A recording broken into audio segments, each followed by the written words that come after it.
let's just real quick give the listeners our teed off. Mine's going to be within golf most of the time because I have a lot of issues with people out there. No, I'm kidding. But maybe I do.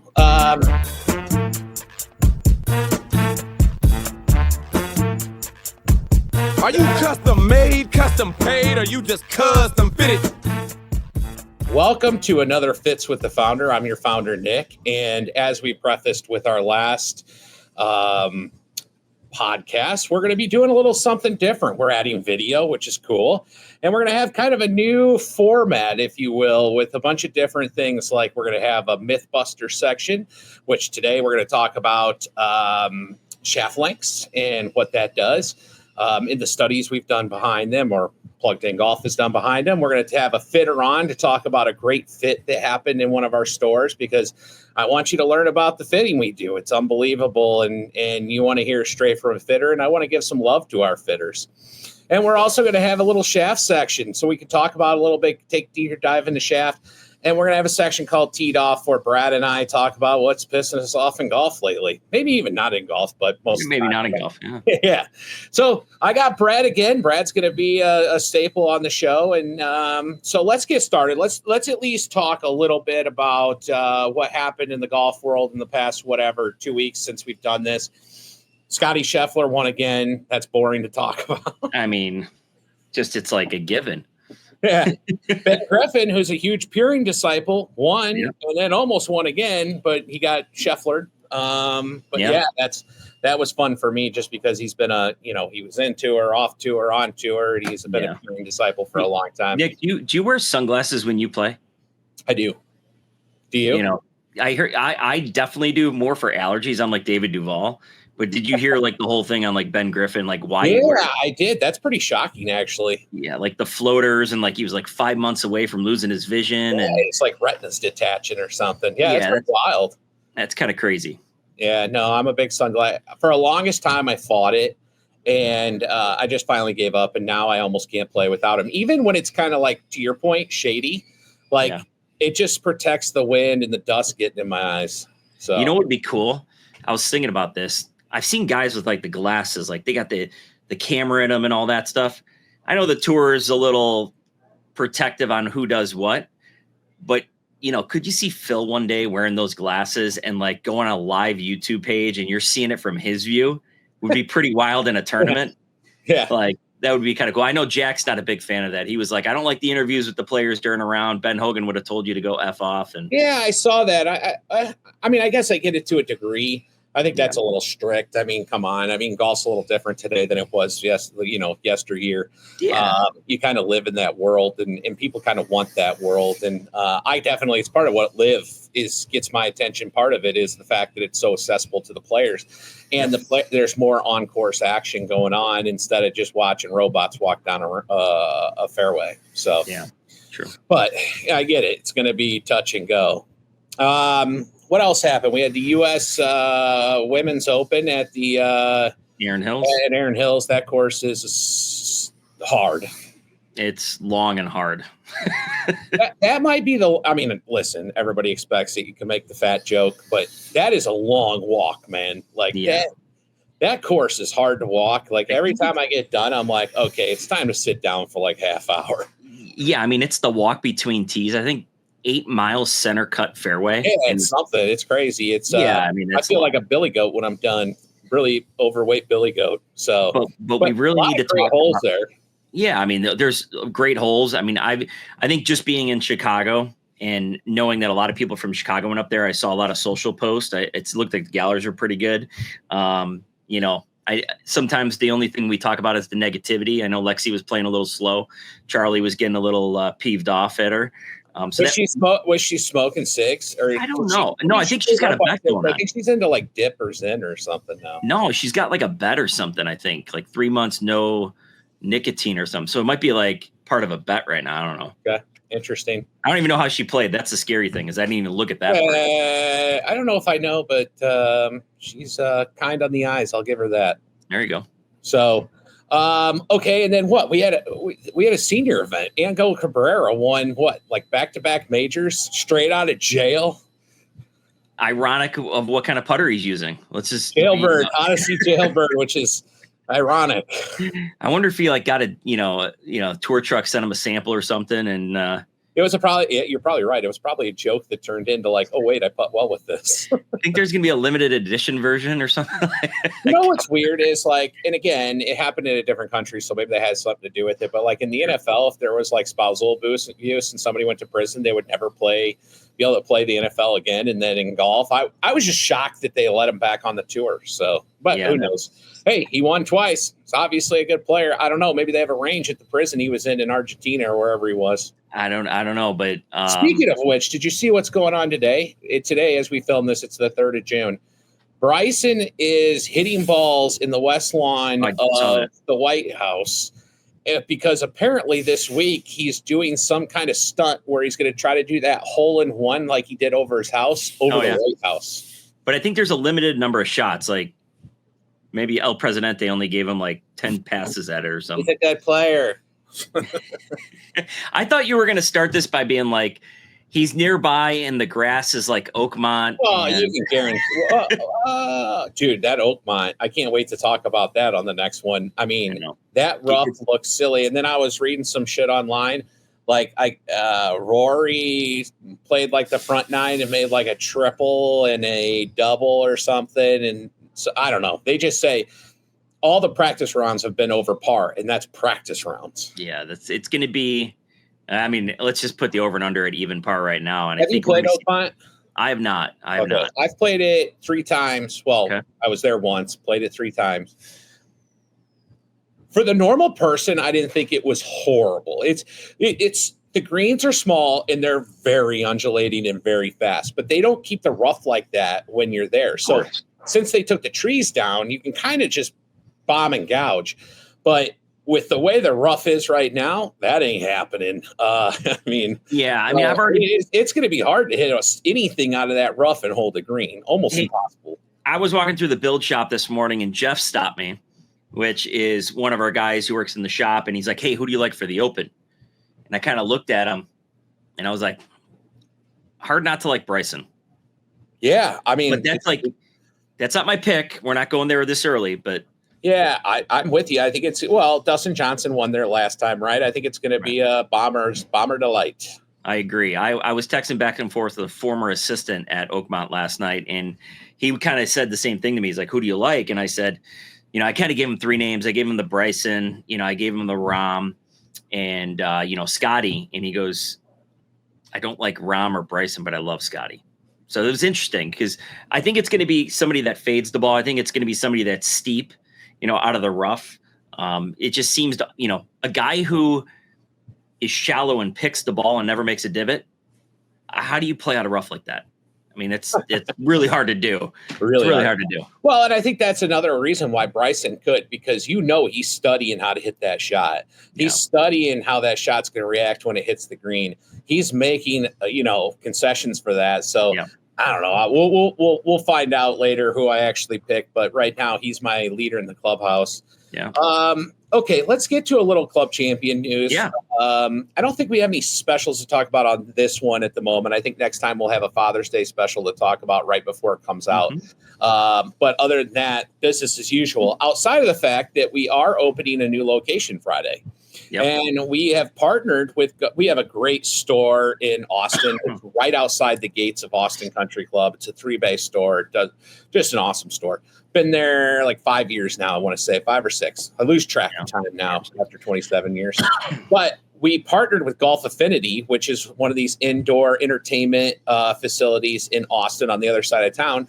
And we are opening a bay there, and a full-time fitter will be there, just like normal hours we would have at a store. So if you're in the Austin area, starting Friday, we'll be at Golf Affinity doing fittings full-time. And it's like a non-traditional, as you would say, because normally we open boxes. But, this is an opportunity to get a bay on the other side of town and partner with a great company. And you're going to probably see some of that as we grow and fill out areas in different cities since we've, kind of keep growing. Yeah. Yeah, I mean, I think that's a good opportunity. it's hard to believe, even in Chicago, we got 4 stores, and you look at Austin, and it's a great town. I mean, music town. We're looking at the 5th year up in the Gurnee Northwest area. Yeah. I mean, you just never know. Something might be on wheels. You never know. But well, we are working on some of that. We did a really cool test drive box, which is a really cool concept. It's basically a it's a bay on wheels, I call it. So you can play sim golf in there. You can take a lesson in there. You can take a club fitting in there. It's heated. It's cooled. You can open it up. You can do all kinds of stuff. It's a really cool concept. And we actually partnered with them on a test outside of LinkedIn and Salesforce Towers in San Francisco and did driver fits all day. It was like 2 weeks ago. And man, it was flooded. Everybody was loving it. They were taking a little break coming out, seeing if they could gain some distance on their drivers. And I think you'll probably see a little bit more of that too. It's fun. Yeah, it is cool. Now, lastly, demos, as people like to talk about. So, not a lot of demos this time of year. We do have some fun launches coming. I think we can already talk about it. Titleist, which we should have demos towards the end of the month. And the first fitting day is until like July 10th or something anyway. But, that'll be coming. Callaway has some irons coming. I don't know if that embargo's come, so we'll just leave it at that. But we do have a couple shafts and a couple things that have made their way to the store. So the True Temper Project X Gen 5, Hazardous Yellow have made it to the store. Again, it's one of my favorite all-time shafts. Just a really smooth, easy to hit shaft. And we have it in drivers and fairways. We also have some new irons, the LA Golf, their Tour Series, which is a 130 gram shaft, the Bryson shaft, basically. And those have now made it to the stores. And in putters, we have the new Odyssey Square to Square. Have you seen that one, Nick? The Max? Have you seen the new Max, the Odyssey Square to Square Max? Yeah. So, I was out of town a couple of days. I got back. It's the Square to Square Max 1. It should be. Yeah. I mean, I just got back out of town and I saw it in the store, and I kind of gave it a few rolls, and one of the fitters came over and we were talking about it. I mean, the thing's pretty good. It's got a little bit of a lean to it. Well, I did not, I'll be complete. I'm blunt, always blunt, and whether the company likes it or not, but I wasn't a big fan of the first one in the jailbreak. I agree with you. I saw that one. They had at the Masters in the van, and it definitely sits way better in my opinion. This one sits. It reminds me a lot of Lab, where it just sits on the ground very square. Like you didn't have to fiddle with it. The draft on the bottom wasn't as kind of severe. And this one set up great. I mean, they got 2 versions, one with a stripe and one not, but it definitely, it piqued my interest. It definitely caught my eye. And, not saying it's going to the bag or anything anytime soon, but it was you know what I ordered today? What'd you get? I'm on a putter search, the new TaylorMade Spider ZT. Oh, there you go. Yeah, there's a little hype around that one. I think we're seeing. Well, I have so many of them. I got to just go out. I'm going to go out one day to Black Sheep, and I might even take the Sam with me, to be honest with you. And I need to just break it down because there's something going on. Yeah, it's more mental up a little bit. Yeah, I don't want to lose any more money on the golf course. What else in demos? Anything else? No, that's basically it for the moment. Like I said, there's some more stuff coming, but that's where we're at the moment. So look for those. They're nationwide. We some things coming where we will be carrying the LA Golf drivers here soon. They are, they launched it a little bit ago, but they're a smaller company, so getting their inventory ready so that we weren't, keeping customers back ordered and stuff. So those are coming on their way. We have the ZT putter from TaylorMade's on its way. Like I said, Callaway and Titleist irons. Am I missing anything? The only thing I think maybe might be missing a little bit, and not demos for us, but did you see the bling? Did you see the bling? Not like grill, like bling from TaylorMade. Did you see those colored drivers? Oh, yeah, the silver and gold one. Yeah. I don't. The silver one didn't do anything for me, but that gold one is. Where'd the gold at? It might be just the perfect level of bougie. So I like that. It reminded me of? It definitely make its way to my bag because I have right now I've been using the Triple Diamond Max, but the Stormtrooper one or whatever, the camo, which actually my head just came. I've been using the regular head, but the head came in today, so I have that. But I also it's competing against the QI 35 LS, which I hit great too. Both are almost numbers. I don't think they're doing the LS in that, but when I first saw the picture of it, you know what driver it reminded me of? We're going to throw it back to like our caddy days, Nick. Yeah, what? The Goldwyn driver. Oh, yeah. Yeah, and then they had the crazy shaft. You had to wrap the grip. It wasn't even a normal grip. Yeah, it was kind of like the shaft, and it just had like the wind wrap, like a tennis wrap on it. I mean, that was kind of like during COVID. I started to buy all my like old like clubs I used to have and just kind of have like a fun bag. So in my office, I got like an old 975D with the wrapper on it. I still have that. I don't have a wrapper on it, but I still have the one I used. I think I got a PT15, never seen grass. I have that. X100. But mine back in the day, I shined the top of it like an idiot because that was kind of popular where you'd buff it and shine it. I wish I would have done that, but whatever. No. Yeah, but just that Goldwyn driver would be really fun to grab one and kind of bring back some memories. Well, like I said, we got a fun episode here, and as we break into it, let's start. So we're gonna, one of the segments is gonna be called the Shaft Show, and I figured one of the shafts I wanted to talk about because I was talking with one of our great Willowbrook customers, Mike Delaney. I'll just call his name out, but total club junkie, and they're looking at the numbers all the time, trying to find, whatever. And me and him got into a deep dive on that Ventus White. So I thought maybe we would, I feel like it's like the ugly stepchild of the Ventus family. Like nobody really knows it exists. So I figured let's throw it out there. Let's talk about it because I thought he made a great comment. We don't even sell Autoflex, but he was an Autoflex guy. So he would go get it and then we would build it and do that.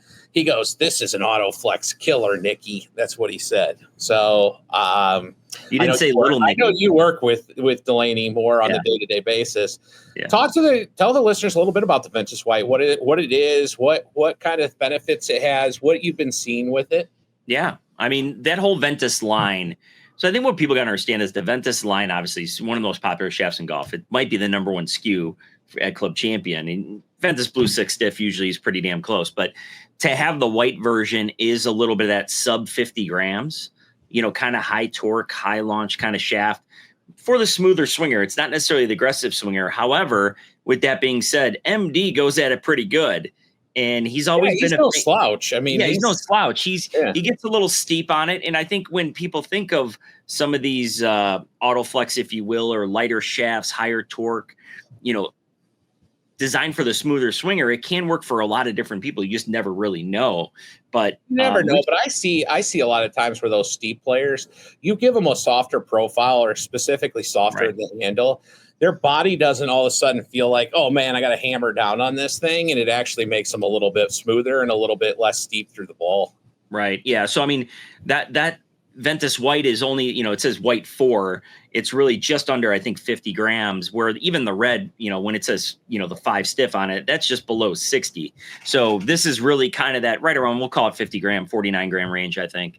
That's going to be designed, for that lightweight kind of thing. And, for a guy like MD who pulls it from the top a little bit, gets a little over, he's down and left, the weight of a golf shaft can affect what he does. And he's probably seen a little bit of success from that. I mean, we're going to talk about that a lot, so we won't get into it deep today, but that's where, sometimes people will go, well, you guys sell expensive golf shafts and blah, blah, blah, blah, blah, blah, blah, blah. Yes, we build F1 cars. That's what we do. We are all about performance. And guess what? These aren't just made to make money. These are made to perform. And what people don't realize is that shaft, to your point, you just said it, can change the whole way people swing a golf club. Not only speed, but their path, their attack angle, their face angle. I mean, just about everything. So it's what's great when you go into a real fitting. And you're going to hear a great fitting here in a little bit from our fitter, Matt Jenkins in Hanover, Mass, where we talk about it. It's a segment, what you fit what. You can change how a person swings it. And like I said, with MD, like you said, he's a little steep across the top. You give him something heavy or stiff, he's going to swing more heavy or more across it, more steep, more everything. You get him a shaft that has that nice soft section, but just in the butt, little smoother, but doesn't spin, doesn't launch crazy, still has a nice tight dispersion.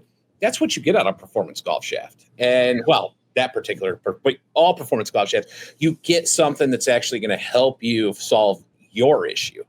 Because, like I said, all our swings and bodies are like snowflakes. So, Nick, I sent you an article the other day, and the article talked about how they were fixing somebody by teaching, which was really interesting. Who wrote this article, because they're really into equipment, and there wasn't a single mention of how equipment was doing anything to help. It was all golf swing related. And I love this conversation because, if you go on a Fujicora's website and you go to Ventus and you look at white, it doesn't tell you who it's for. They're never going to step out and say, well, this is for this type of swinger, or this may help this type of swinger. And at some point, I don't care who's coaching you. You got to look at the equipment and how that can affect it, or why they're doing these things. We work with Haney, Breed, Brian Mazzella, Rick Smith, Carl Rabito. I'm sure Countless. I'm missing some, so I'm sorry. Yeah. We Jake work Stern, with you name it. Biggest name, Ledbetter. We work with some of the biggest names in golf, point blank teachers. Those teachers, why we like them are because they get it. They won't even take a lesson with somebody if their equipment is impeding the way they want them to swing the golf club. They'll be like, nope, you got to go over to Club Champion first. And I want you to get, you don't have to go all in, but we need to get some clubs in there that you can swing, because I'm not going to fight your clubs while I'm trying to coach you the proper technique. And they get it. They know that. And it needs to be more known out there. That's like, we're never replacing teachers. You got to have a coach. I tell people, go take lessons. You need a coach. But if you don't have the right equipment, that coach is severely handicapped at helping you. And that's a fact. And the big guys know that, because they're not afraid of scaring a client, because that client's paying them already a ton of money to take lessons. But I think even if you take a $90 lesson or whatever it is, $50 lesson, you don't have to buy the Rolls Royce, but you got to have clubs that at least fit you. Let's at least get the length and the lie and the loft and the right shaft weight and right shaft flex. We can always upgrade as you get better. But if they're fighting it, it's a problem. Yeah. Yeah. So, that's where I think the Ventus White, kind of circle back how it fills out the line.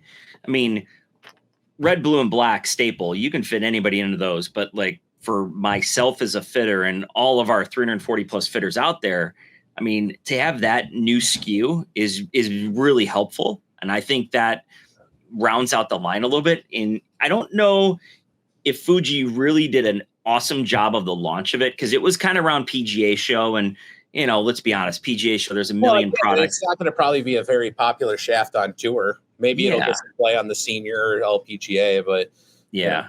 I think in that, but it does round out the line. It gives me a solution. And I think when we hear from, one of our fitters later on here, to talk about solutions, right? To talk about, you have something for everybody. That's pretty nice. I can say this in my past lives fitting. Sometimes I didn't have a solution. I kind of had to maybe kind of get around it in a little bit and make it seem better than it was, because I didn't have a solution for that player at the time. But this is a nice, I think, a nice SKU to round out the Ventus line. Yeah, and everybody asks, even sometimes our board members ask, why do we need so many products? I go, because I like to have 3 different price points, and then I like to have shafts within those 3 different price points that fit all the different styles of golfers I've seen over the years fitting, and taking the information I get from all our fitters and Brad, obviously. And so that's why we have the breadth of what we have, because nobody wants to get into a fit and not be able to solve it.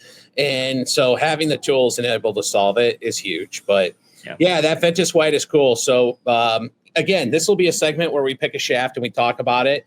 One last thing before we move on to the next segments that we've already talked about. One thing I would love to do is, don't be afraid to ask questions. You can reach out. We'll get a normal email put together, but right now you can just email nick@clubchampiongolf.com, and that's me.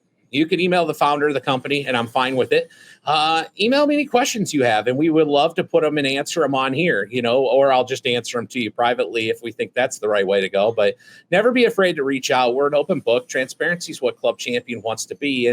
And we want to help golfers play better golf. Yeah, we're going to sell some golf clubs. That's we're a business. But at the end of the day, we do it under the thought process of performance and how they're going to perform on the course and lower your scores. So we want to get that, because we eventually want to add a mailbag segment to the podcast where we take questions from the listeners. Yeah, so, love it. Brad, let's get into it. We're going to have on some guests here, talk about some myths, talk about some fits, and that. Okay, so like we said, this is a lot of firsts. This is the first of our video, first of a lot of segments. And so here's our first segment, which we're going to call You Fit What? And it's kind of a fun kind of segment. We have 330 some fitters around the country, and they're all great, and they all have unique stories they can tell about customers that they brought in. And so I enlisted them with all telling me, hey, here, give me a good fitting story you have, and then I want you to come on and tell the listeners all about it. So I got Matt Jenkins, who's from our Hanover, Mass store. Matt, you've been with us, what now, 3 or 4 years? 2 years. 2 years. Okay, I'm aging you a little bit. Right around 2 years, yeah.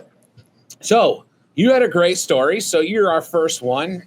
Let's tell the listeners, tell the story, and then me and Brad will probably come in and, probably ask some questions on it. Yeah. So thanks, guys. This is a pleasure. Thanks for having me on. So we had a driver fit about 3 weeks ago. Guy came in with a Mizuno. It was an STX driver, 10.5 degree head, set at 12 degrees, with just a stock Motori 70 gram stiff flex shaft. Main goal for him was distance and getting the ball to go to the right side of the fairway, not the left side. He had a big issue with a big, massive left miss. Was he fit for that driver or no? He was, yeah. He went to just a local kind of competitor of ours in the area, got fit for it. They put him into 70 grams, which I was a little weirded out by. It was shorter too, so first thing that came to my mind was this is probably just a 3-wood shaft that's being put into a driver for him, maybe to give him a little bit more control. But it was definitely off. So just, kind of little rundown for our kind of like club equipment junkies out there and like little numbers that we're going to go into a little bit. So this guy's swinging about 99 miles an hour, right in line with kind of just your standard kind of stiff flex for someone. Where the first number that jumped out to me was obviously ball speed. So we focus on ball speed a lot in here, especially when we're testing out shaft, to make sure we're kind of efficient with like what we're working with, So there's a number we use called smash factor. That's basically efficiency ratio of how they're kind of timing up and delivering the club. So he was swinging at 99 miles an hour and getting 133 miles an hour ball speed. So smash factor landed about 1.35 on average, which is pretty low. That's typically lower than what we fit for someone with a 6-iron. Yeah, tour averages is like what, 149, 150? 148 is kind of what it comes out to on tour average with like PGA. So yeah, there was a ton of wiggle room right off the bat with just those first 3 numbers, the way that I was kind of looking at the data. And then we get into like this big kind of left miss that we start seeing as he's like a couple swings in, launching at about 18 degrees, producing 100 Which, when you have a driver turned up, it's closing the face. So yeah, so like just the entire setup of what he was in, had a big left miss. He knew what he was doing, and he still wanted to continue to play a 12-degree driver. So I just let him do his thing. We were grabbing a little baseline of his numbers. 18 degrees on the launch angle, 100 feet of height, 41 degrees on land angle. His spin weight was fine. His carrying 210 yards, totaling out to 283 yards. So that, for people that know a driver swing, and like when you're swinging that fast, you are definitely off when you're swinging a driver at that distance. And not to mention, you're going about 100 feet left. So it was going to be a fun one. I knew that from the start, and I kind of told him that, like, as we were going to be testing out shaft first, that like, we're probably going to notice something with just shaft, but that's not where we're going to stop. We want to see the extra performance a little bit with all the driver heads out there, all the different settings you can do, all that sort of stuff, different lie angle changes, loft changes, all that sort of stuff. So we started with shaft. First couple shafts I gave him were decent. The first one I gave him was an Oban Kiyoshi purple, 65 gram stiff flex shaft. Immediately ball speed jumped, not putting in any more effort, swinging at 99 miles an hour, ball speed jumps up to 141. So therefore, right off the bat, his efficiency gets better. Still, though, kind of leaking left a little bit, and his height creeps up a little bit more. So, what head were you testing, Matt, with the shaft? What was the baseline? Test ping. We've been, I don't know if this is, all over right now, but we've been doing a ton of the Ping G440 line. It's just a great product. I love Ping. It fits a wide array of players, and you still have some forgiveness in that line. So we were using the Ping. He was kind of open to, so I had just kind of, just gave him what I thought would be pretty decent for him. Immediately right off the bat, when we test shaft, right, that smash factor number, like I mentioned, that jumps up. So ball speed right off the bat, much better. He got went up to 228 to 250. So right off the bat, we just got him 18 yards in the air, which is huge. However, dispersion opened up left to right, so still kind of missing the fairway a little bit. Then we went to an LA golf shaft. Consistency got much better, but it was 221 to 244 total, ball speed right around the same as what that Oban shaft was doing, right around 140. Then shout out Vic Afable, VA Composites. I tried the Villain 65-gram stiff flex shaft. That was by far our winner. I don't even know if I tried another shaft after I gave that to him. So to remind everyone, he was swinging his driver at 99 miles an hour, grabbing the Villain shaft. He brings it up to 100 miles an hour, 1 mile an hour difference. Here's where it gets interesting. His ball speed was 133 miles an hour with his driver. The Villain shaft gave him 145 miles an hour ball speed, and the variance on that ball speed and his consistency of that ball speed varied 3 miles an hour one way or another, compared to his ball speed varying 6 miles an hour one way or another. So timed it up better. It was timed it up better. Smash factor improved. His peak height was still concerning me though, even though this driver was going 238 yards in the air, totaling out to 256 right off the bat. Like that's solid. But that's Matt, real quick, I think it's pretty cool to hear everything you're saying, because it's putting in perspective. Like I always ask this question to a new fitter with us. And I just did it the other day of like, hey, what numbers in your previous life of fitting were you looking at to tell the difference between shaft 1, shaft 2, shaft 3? Mm-hmm. And a lot of times I hear, I'm looking at launch, I'm looking at spin, I'm looking at land angle and dispersion and all that. And to hear what you just said about like that shaft timed up better with him, his contact improved. The delta between low and high ball speed with that shaft in several shots was uber tight, where maybe a different shaft, different weight, different profile, he couldn't find the face with. Mm-hmm. And you might get lucky on one, but it was like what you're saying is like boom, boom, boom. It was like instant. Like this shaft was jiving with him. Like he found the center of the face. And that's what you do. Like when we get guys in here and we see, like, especially with shaft, if ball speed's off a little bit, we know right away that this is going to be a fun one. Yeah. As soon as they get something in their hands that's feeling comfortable, they can maybe swing it a mile or 2 an hour faster a little bit, but the ball speed is translating as well with that. Right. That's the clear winner of a shaft. So yeah, I mean, that shaft alone got him about 38 yards more in the air and carry, and was totaling out about 20 yards further. You know what's funny about this, Matt, is we already filmed a segment yesterday with Matt Saternus from PluggedIn Golf, the founder of PluggedIn Golf, and we were going through the myth about driver length, like, shaft length. And we were talking about driver length and, shorter, longer, that whole 9 yards. And it's not to say some people should go shorter, but it's definitely you want the longest driver you can control and hit in the center. Yeah. Well, you just proved that. So this is I didn't know that was going to kind of work together, but it does work together. Oh, absolutely. Like just the little stuff like that was just following really well. We did have an issue though, like as we were testing the shaft, like we were just focusing on obviously like the ball speed, the distance he was getting. The dispersion was tight, so he was finding the fairway, which is great. And then we started focusing more so on like the driver loft itself. So I kind of put him like in a 10.5 degree driver head lofted up to kind of give him something similar to what he was already working with, just to kind of keep it consistent, just more so to kind of show the golfer like what the shaft is actually being able to do. When you're kind of in a similar head with similar settings, then the shaft is giving you that extra 10 miles an hour of ball speed. We need to then focus on like the club head and what's going on. So the biggest issue for me was his peak height was at 133 feet in the air and a land angle of 48 degrees. Now to go back to kind of talk about numbers a little bit, that's like a 6-iron height and land angle right there. So that needs to come way down. My sweet spot for me personally with the driver, 34 to 38 degrees on a land angle. And then I know that all of those other numbers are going to follow and we're going to have like a perfect trajectory. So we then started going into club head, immediately gave him a 9-degree head.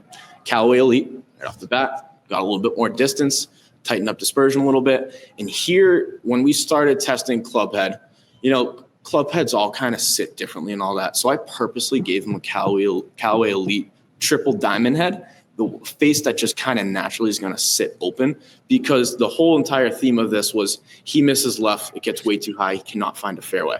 So as soon as I match up that shaft with that club head right there, he's not able to turn the club over anymore. Everything's just kind of straight pushing to the right side, and it's great. This is why Matt is a good fitter, is because it's not just about the numbers and hitting it far. It's about what's going to help you play better golf, which is not just hitting it far, but it's hitting it straight. And that's what you listen to as a fitter, where the past fitter who worked with him really didn't listen to that. Otherwise, they wouldn't have been in that setup, right? Mm-hmm. And exactly. I like to just call that out for our watchers and listeners to say, hey, listen, part of club fitting is just not the numbers. It's also how you're going to end up playing that club when you actually get to the golf course. And you're hearing it straight from Matt right now. He nailed that. He listened to it, and he made sure he followed through on it. Yeah. Exactly what you just said. Like the club head here is where the extra 20% of what we want to do is going to come into play. We get the 80% out of that shaft. We need to then find the right loft, the right settings, all that sort of stuff. So after the Callaway, it was good. We started pushing shots to the right. It was great, but it was kind of similar to like what that ping was doing when we were testing out the shaft. Gave him a TaylorMade, and then I gave him a Cobra. I started messing around with settings a little bit. I was focusing on like 9-degree driver head. What that's gonna do with loft. A lot of people out there think that, a shaft is going to come into play when you're talking about launch and spin and all that sort of stuff. Really, like that's going to help a little bit with different kick points and bend profiles and all that. But really, the loft of the driver that you're playing is really going to cut down spin a little bit, really going to straighten out the trajectory and help with land angle a little bit. So we tried the TaylorMade. That was great. Continues to push shots to the right, and it was actually starting to go too far right. So now, like, we're at the point in this fit where this guy comes in, starts pushing shots to the left, can't find the fairway. Now he's on the complete opposite side of the golf course right now, pushing shots to the right, which is kind of what we wanted. And he was honestly happy with that. But from a fitting perspective, that my job's not finished because now he's in the woods on the right side. We need to bring him to the fairway. So then I grabbed the Titleist GT3 driver. This is where the numbers start to get interesting and everything starts to come into play a little bit. I give him this driver. Immediately, first shot right off the bat gets 3 feet right of curve and lands 10 feet right of center line. So numbers might sound a little bit bigger, but I mean, if you're thinking of that trajectory and how fast and hard you're hitting a driver, that is a perfect straight shot right down the fairway. He gets 247, totaling 279. So at this point right now, I immediately see that, and I'm kind of like, all right, we're done. Like, that's it. Because he was getting 210 yards in the air, totaling out to 238 yards. That first shot he hit with the Titleist, 247 to 279. His height, 97 feet, land angle, 37 degrees. So that single shot with that setup, immediately, that's perfect. And what I say to a lot of my golfers too, at Club Champion, we're kind of different compared to everyone else. We're not sitting here trying to make something work for someone. We're just going to take about 4 to 6 shots per each combination we give someone, and we want to see if it works right away. So when you give someone a club that is fit to them and they immediately get the results right away, that's when you kind of know. That's a club fitting, in my opinion. It's like, if you have to work to make something work, then why are you getting club fit? That's just you're working to make something work. The whole point of what we do here is try to get it so it's working in 3. If you're not hitting it good in 3 to 4 swings, guess what? You're gonna have to work to hit it. So don't do it. So I mean, let's get into the specs a little bit. Where you finalized with the player, what swing weight, length, was there setting changes, that kind of stuff? Yeah. So length of his current driver is a little bit shorter. I mean, it was probably a 3-wood shaft that the previous fitter had put him in, especially being that 70-gram stiff flex shaft. It's just definitely pretty heavy. So we had put him into just standard kind of 45.5 inches. That's kind of what the length had come out to, just that driver. And the results that we were seeing with that driver, like, we wanted that. So swing weight was also super important in there. Swing weight of that driver, I believe, came out to about I think it was D8. Which was heavier than obviously kind of what we was into, especially his driver being a shorter club. I believe it was around C6 or C7. Yeah. So we were already in a heavier swing weight point, which obviously is heavier in weight towards the bottom of the club, helping him get that ball speed, helping straighten out that ball flight and everything. So the swing weight came out to about D6. I think that's kind of where we landed on. Messed around with grip a little bit too. Wanted something standard for him And the reason why I wanted a standard grip for him, because, I mean, he was average height. He was a 6-foot guy, kind of just average size hands. But the problem with him was that he was missing to the left, and that tells me that he was getting a little too quick. But now we kind of switched that, and he's starting to fight the right side of the fairway a little bit. So I want something just standard in the grip, so that way he can, still kind of turn over his shots a little bit easier too, and nothing's too big in his hands where he can't really get a feel and kind of turn the club over a little bit. Specific settings of what we had in that Titleist driver was, I believe it was set to B2, which was actually a little bit more loft. So this was playing at about 9.75 degrees loft, and it was a degree upright, but almost a degree upright as well, just to kind of help control his trajectory a little bit and to help the curvature of that ball flight a little bit too.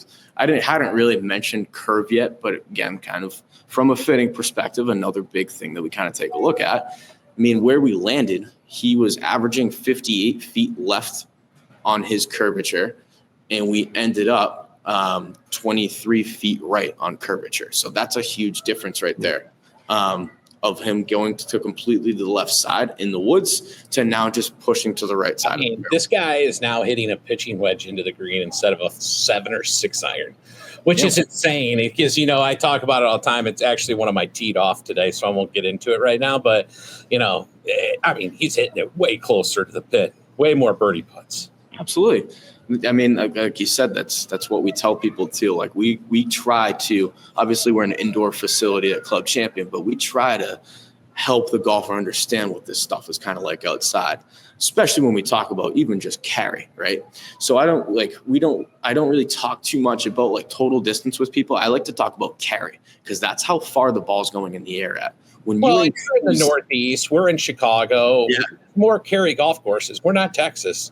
Yeah. So, it's mostly wet or it's going to be softer and not firmer. So carry is more reliable than total in the places we live. Now, if you're a Texas listener, we get it. We might want to flatten it out a little. You can get some run, but not going to happen very often in Massachusetts or Illinois. Right. So we increase carry. We get a total distance of 280. He came in at 238, so we got 42 yards of total distance as well. And the big thing, too, what I always end off on with the driver fit, we finished with the land angle 37 degrees on average, varying 3 degrees one way or another, which was pretty good. His land angle with his driver was 41 degrees, so we made sure that we gave him the proper trajectory, proper spec, all that sort of stuff, and it was solid. Absolutely sick fit. When you sent it, I'm like, holy smokes. But I mean, that's the stuff we see all the time, whether you've been fitted or not fitted. And it's not to say that they're, I don't like to knock other fitters. There's no reason to. But with the options we have, the training we have, the technology we have, the ability to build or do anything you want in a fit, to solve a problem, you can get this kind of results, and it's fun. Absolutely. Yeah, I mean, who knows if this driver was, and again, we have no idea. And I always tell this to consumers is like, whether you fit a month ago, 3 years ago, or 5 years ago, don't grab a gun and go find the guy who fit you. But who knows how this thing was built? It could have been stock, shaft cut, new mid-size grip put on. I mean, that's pretty big swing. I mean, we're going like 10 swing weight points. That's not even a drop-down option when you go to order online at TaylorMade.com and all these things. Like, that's not even in the consumer's mindset whatsoever. And that's a huge part of how that player is going to react to the golf club that's in their hands. And I think that's really cool to hear in what happens to the rest of his bag. I mean, right? I mean, who knows what's in the rest of his bag? Have you gotten into the rest of his bag yet, or is he still got to come back? So with the driver fit, we had to check out the other place of the long game. Yeah. Gave him a 3-wood. He'd always struggled with a 3-wood, though. It's just a non-confident club for him, which I understand. 5-wood, 7-wood's becoming super popular nowadays. 3-wood's kind of going away a little bit, but still could be great clubs off the tee if you're struggling with driver. Tried a 3-wood, similar spec and everything, just didn't have the kind of control that he did with that driver. So then I gave him a 3 hybrid, started messing around with shaft a little bit more. And again, VA composite, Nemesis, 90 grams, stiff flex. Found that shaft, got him in the Ping G443 hybrid, lofted down right there. opened the face a little bit as well too. So that way he can kind of continue to just be pushing shots to the right a little bit.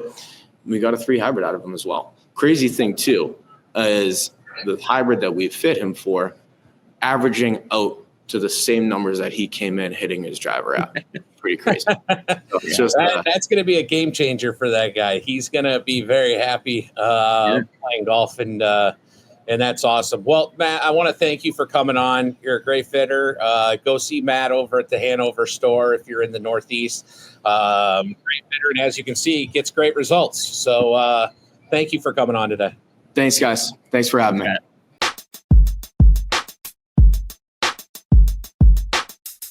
Okay, we're back, and we're going to be visited now on a lot of our podcasts with our good friend Matt Saternus from PluggedIn Golf. Matt, how are you? Doing well. Thanks for having me. Yeah, so Matt is one of our favorite guys in the golf industry because he's about a straight shooter. Facts are facts, and that's what he's into. And so what most people don't realize is that Matt and I have been working together for a long time, since like 2015, doing hundreds of myths, things we read about online or we hear from golfers, and we want to start sharing them even more. They're on his website. What is it? PluggedInGolf.com. Yep. And you can go to Bag Chatter and go to Golf Myths and you can read these, but we thought we'd just bring them through this media outlet as well so we can draw more attention to them, because I always tell our fitters, listen, whether you're a hardcore golfer, you're a fitter yourself, you're going to learn something. I learned stuff. I think Matt's learned stuff for sure. Absolutely. And we're going to continue to do them. So we're going to start with one of the first ones, just because I think it's something we hear a lot, whether it's, people going shorter on tour or going longer on tour, whatever it is. So the myth was, does a longer shaft hit longer drives? Mm-hmm. So Matt, do you want to kind of tell the listeners how we tested this, and, we can start talking a little bit about the results? Yeah. So the way we did this test, we always do our tests at Club Champion. We record all the shots on TrackMan. So we've got all the data there, and with this test, we got 2 drivers built, one at 45 inches, one at 47, same shaft, same head, same flex, everything the same. And we had players hit both drivers for a series of shots. We measured everything, and then we just looked at the results and figured out what we could determine from it, see what myths were true and which ones were busted. So this kind of came from the question, do longer shafts hit longer drives? And they can. Yeah. But, I think one of the things that's most interesting about this myth, and one of the things that we find if you go read it is there is one 100% fact. A longer driver will have you swing faster almost all the time. But that doesn't mean you hit it longer, straighter, or better. So I don't know, Brad or Matt, you want to elaborate on the why behind that? Yeah, I'll go ahead and throw out some of the data for people, and then you guys we can go from there. We found that it did absolutely give, I think everybody on the SR, yes, everybody gained club head speed. On average, people gained a little over a mile an hour club head speed. Most people gained ball speed. The people who gained ball speed picked up about 3 miles an hour, almost 4 actually. Average distance went up about 5 yards of carry, and people were more accurate. They were closer to the center line. They had smaller dispersions. And they were a little bit more consistent. That was a little bit of a mixed bag. The club head speed was more consistent. Club head speed was the same consistency. Ball speed consistency was up a little bit. Distance dispersion was where it got a little mixed. We had some mishits and some really pure strikes that went long.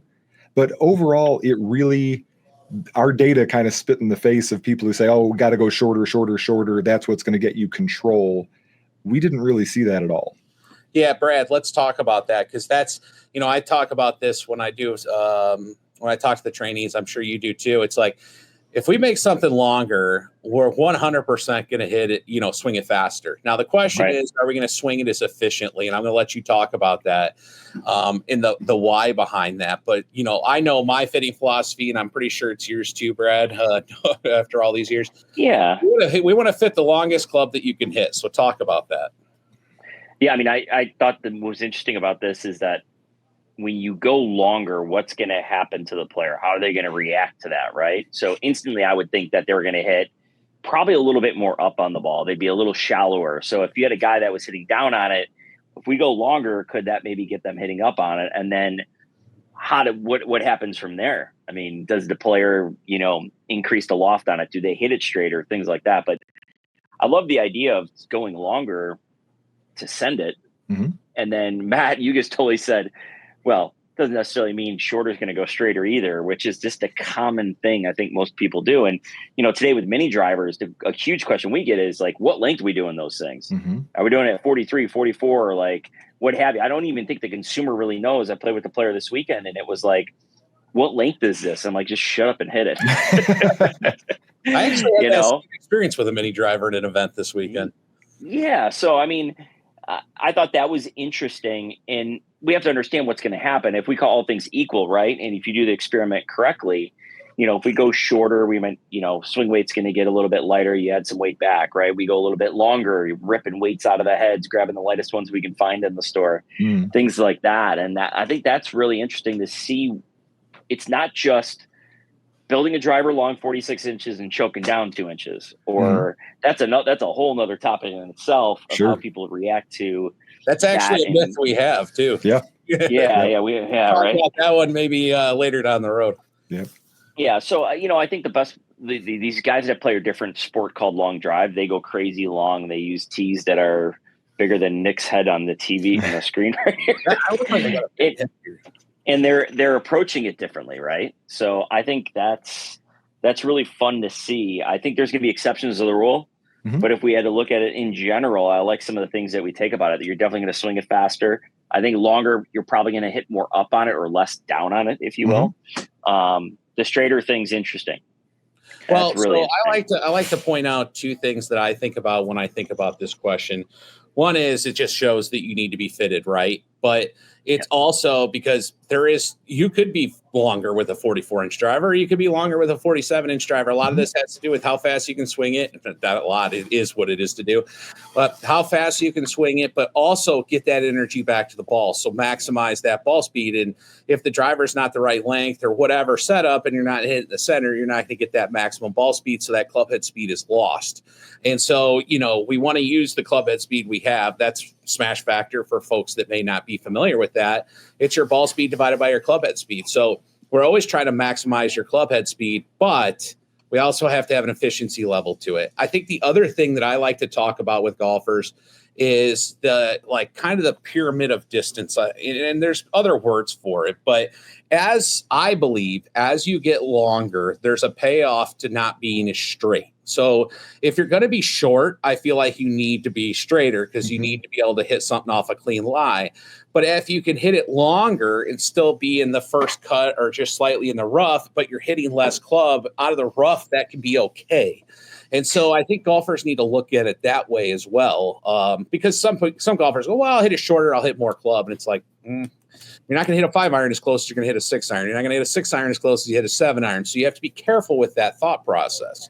And I think it kind of shows that. Yeah, and actually that is a whole separate myth. Again, we're going to say that a lot. I think we've done that before too, where we talk about driver versus 3-wood, and that's such a bad, outdated way of thinking. Oh, I'll just bunt 3-wood. I'll hit 2 more clubs into the green. You are giving up strokes gained. The math has been done. Yeah. You are not going to play as well. You've got to hit driver if you want to score well. But then backing out of that, the thing that I want to throw in here that I really like about all the myths we do, because we always acknowledge these are not huge sample sizes. The amount of time these things take to put together is really substantial. So we don't have 300 golfers where we can say this is ironclad. All this is permission for you as a golfer to experiment, and it's a push to go get fit and to try different things in the fitting. Because I think so many people, like we've talked about, have this idea, drivers are too long now. On tour, they play 44.75, and that's what I should play too. Well, if you were a tour caliber athlete, sure, knock yourself out. But that was a point I'm glad you brought up, because, they go, well, why does Ricky Fowler, he's a small guy, hit a 44-inch driver. He was one of the big guys that got this out there. And I go, well, he can swing probably a 44-inch driver and a 45.5-inch driver, not too far different. Like if maybe one's 118 and one's 120, he's still pushing it out there 300 plus. Yeah. The average golfer does not have that ability, to your point. And so you have to be very careful with that. They to your point earlier, if you can put an extra inch on that shaft and pick up, we had one guy who gained 12.5 yards of carry by going 2 inches longer. That's enormous. It's an extra club. almost an extra club and a half sometimes into a Yeah. club. Yeah. If you could give somebody that in a fitting, coverage to that pin. Yeah. Yeah. If you could give somebody 12 and a half yards in a fitting, that's a huge win. Oh, that's huge. I was thinking about this weekend. I probably played one of the hardest golf courses on the planet, being Victoria National. And I see guys throttle down to 3-wood. And you're right. It's a club or two extra into the green. But the reality is, and I was thinking about this, is like, if you can send driver all day, you're probably going to not find one or two of them. But you're probably going to have such an advantage that you're going to make birdie a couple times with 9-iron or wedge in your hands when you could be way the hell back there with 4 or 5-iron. Yeah. And I've seen some 18 handicappers with 4 or 5-iron and their hands get lucky. Yeah. But on an average, they're not going to get that ball anywhere near the green, not going to get up and down and things like that. So, you know, I don't know why it always sticks to me, bomb and gouge, right? There is something to it. Well, if you're going to throttle down, athlete part. The tour, they hit the ball so far. Sometimes they hit it through. They'll sometimes say in an interview, "Well, I hit it because I hit it straighter." No, it's really because they hit it the distance they need to hit it. Because for them, a driver might truly go too far for a hole. Yeah. But you're seeing them on every hole that's a driver hole hit a driver. They ain't laying back just because it's tight. I haven't seen that. Nick, think about this. We got, in 2 weeks we got Oakmont, and I've seen some stuff already, the rough and things like that. And we're coming off a month ago, we'll call it the mini driver major of the year being Harbortown, right? How many mini drivers are we going to see at Oakmont where even if they lay back with mini driver and hit in the rough, they're screwed? Yeah. So, and we look who won it last. Yeah, we saw DJ just win. DJ won there last time. And, if I'm a betting man, I'm going to say a Bomber is going to win this one. I don't think Brian Harmon's coming in strong or, Lucas No Glove Glover. I think this is going to be an interesting one. It's going to be a bomb and gouge. I expect the boys to be there, the Rom, the DeChambos of the world. Yeah, distance is a skill. I don't know why we shy away from that. Distance and speed is a skill. And it's in every other sport, we treat it like that. Nobody says, well, I guess he's a good basketball player, but it's mainly because he just jumps high. Like, yeah, because jumping high is part of basketball. Like swinging the club fast is part of golf if you want to be at a very high level. Yeah. And you can so much teach it now too. Sure. I mean, that's the reality is that you can teach it. We've seen the Zalatoris of the world pick up crazy amounts of speed, and Jordan Spieth over 180 ball speed. I mean, so you can teach it now. It just can't be gifted to you. Right. I mean, there is that too, but you can teach it a little bit. Yeah. Well, I'll say this as we close out this segment, the first segment of many of these myths. You're gonna find out, and it's not that Matt's not an owner and club champion or anything. He's just, me and him have we like information. We like testing things. We like knowing what we're talking about is backable. And so one of the things you're always going to hear is, because we've done this since 2015, is it just comes down to fitting is the answer. I know I see you online answer emails and forums and say, well, I don't know what else to tell you, but get fit. Because I've seen it happen where the opposite happens too often, or the thing that, we thought 10 years ago isn't a thing anymore due to technology or whatever. And so, recalibrating your mind and thought process. I think this one's a big one. That's why I started there. I guess I heard it this week. Well, Nick, if I get a new driver, I'll get 10 yards. It doesn't matter for me. I'll just hit one more club. I hate it. So it's like, you don't understand what that means. And then when I tell them, they're like, oh, wait, I never thought about it like that. Of course you haven't. Yeah, I'm gonna kind of pre-hype something. I've got a video I'm working on with ShotScope where we're gonna get all the data. We're gonna get the strokes gain data, the greens and reg data. Love it. I mean, it's gonna be, if you come away from that video still thinking you should hit 3-wood off the tee, I just got to throw up my hands. I can't help you anymore, because we are just going to bombard you with numbers to show you've got to hit driver. And if you can pick up 10 yards, make your driver 10 yards longer, all the better. Yeah, well, Matt, thanks for this first installment of Mythbusters, and we're going to plan on doing this. We're going to try to do it when we can every podcast moving forward, because it's just, as I read through those, there's just so much great information, and after 11 years, man, we've stacked up some cool stuff. Absolutely. Yeah. Thanks, Matt. Cool. Thanks, Matt. So let's, as we close out the podcast here, let's just real quick give the listeners our Teed Off, which is a segment where we talk about something that may be bothering us in golf or outside of golf. Mine's going to be within golf most of the time because I have a lot of issues with people out there. No, I'm kidding. Well, maybe I do. But anyway, one of the things I hated, I heard it this week at a member guest. I was at my member guest. It was just a one-day deal. I was talking to somebody and they're like, well, I went in there, I got 10 yards. What's 10 yards, Nick? I go, I'll just hit one more club. I'm like, no, you won't. You're not going to hit one more club. Yeah. One more club is 15 to 20 feet on the PGA Tour. That's the difference between first and last in proximity. Okay. And I know you're not a tour player, but it doesn't matter. The ball doesn't know that. So it's actually probably greater than that for you. So it even proves my point more. So you're not going to hit a 5-iron as close as you're going to hit a 6-iron. You're not going to hit a 6-iron as close as you hit a 7-iron. So it's the difference between having that makeable birdie putt and not having that makeable birdie putt. It's the difference between a bogey and a birdie sometimes. And you shouldn't take that for granted. That's what you should think about. When you look at yardage and you look at all the performance you get out of a golf club, you got to think about how's that going to help you on the golf course. And you got to be real honest with yourself. And that's one of the reasons we're here to tell you that. But that's where I get teed off. You're not going to hit more club because when you do, you're not going to play as well because you're not going to hit it as close. That's my teed off. What's yours? That's your teed off. Ooh, I got a bunch of them. So I was on a little kind of golf vacation with some buddies, and shout out to Mom and Dad Water out there for hosting at Victoria National, which is like, by the way, I got to play there. I've never played there. Next to Butler, Ko'olau used to be the slogan. Ko'olau in Hawaii was called "Got Balls" because you hit it 4 feet off the fairway, you were done. It was like Jurassic Park. Go on. Kind of same thing at Victoria National. You're off the fairway, you hit it in the high stuff. The caddy on the first hole goes, hey, don't go in there. We got ticks.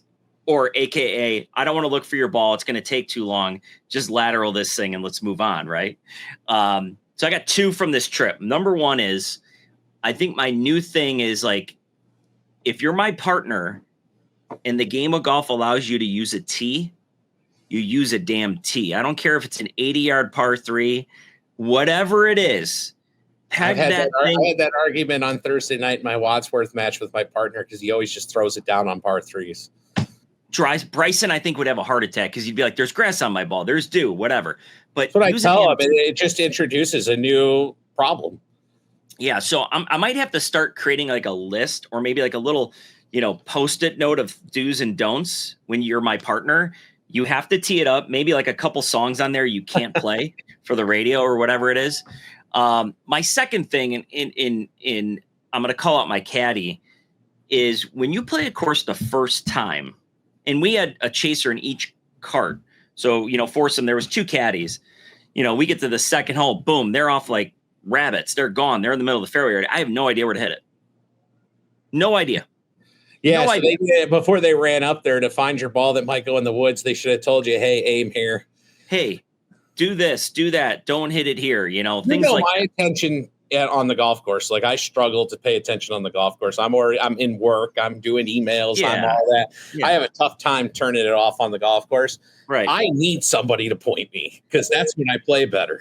Yeah. And so, the second I get up there, I think I'm macho, pull it in the water, whatever. I could play that course. I was talking to Joe Lee, our founder and chairman of the board with you, Nick, and this morning. And I said, I could have probably shot par on that course with a 3-iron the first time I played it. But I was, feeling macho and decided to full send it the whole day. And so the second day I played a lot better, but full send definitely is the way to go. And we're going to talk about that, soon with Maddie here. Yeah. But, if you got 2 caddies, like, why doesn't one stay back and like, coach me, coach? Yeah, it makes sense. If you're going to have a caddy per cart, usually that's not the case. You got 1 for 4, so that makes it tougher. But if you had 2 caddies, 1 for each cart, then one should have stayed back, told you where to go, and pointed. He could have been like, 4 left, 4 right. Hopefully it's down the middle. But the place is sweet. It's part of the Dormy network. You definitely need to go. I know I sent you a picture.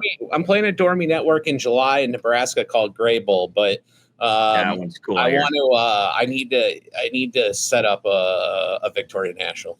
Yeah, who else was telling? Josh Babbitt from THP. I know he's a huge Victoria National fan. I think he's there right now, actually, and he was telling me about it. And I got kind of the down low, the tips and tricks, what to order on the menu, stuff like that from him. So thanks, I'll Josh. need to get that information for when I go. Yeah. Okay, so guys, this is the end of the podcast, and again, we'll get smoother with this. This is our first go around with all these segments with video, and Will, our producer, has done an awesome job in getting us just in. I mean, we're kind of throwing it together. Not unfortunately, we're just it's busy season. So, and we're making a lot of changes to the pod. So, hopefully you enjoy it. And trust me, it's going to get smoother. But I think you're going to learn a lot, and we're going to have a lot of fun moving forward. Hey everybody, thanks for listening to Fits with the Founder. Remember to rate, review, and subscribe to support our show. And if you want more equipment content, check out Club Champion Media on all of your favorite socials. I got my twig, 40, black, me and my homies.